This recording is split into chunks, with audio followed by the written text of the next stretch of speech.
Meanwhile, PG Sittenfeld was a rising star in local politics and the favorite to be the next mayor. But that changed in November of 2020 when FBI agents arrested him on public corruption charges. His trial begins tomorrow at the federal courthouse. WCPO 9 I-Team reporter Paula Christian lays out what you can expect in this historic case. That's one thing every elected official in America has in common. Nobody wants to be in PG Sittenfeld's seat right now. David Niven is a political science professor at the University of Cincinnati.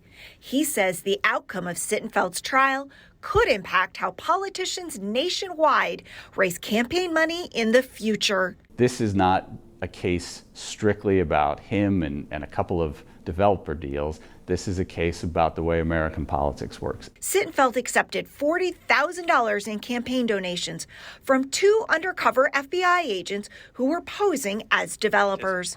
But he didn't pocket the money. It went into a political action fund, or a PAC.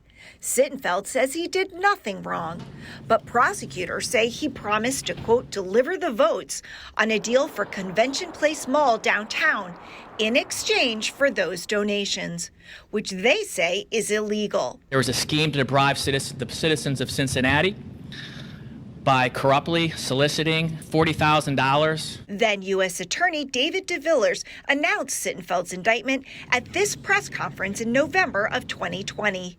Sittenfeld was the third Cincinnati City Council member the FBI charged with corruption that year.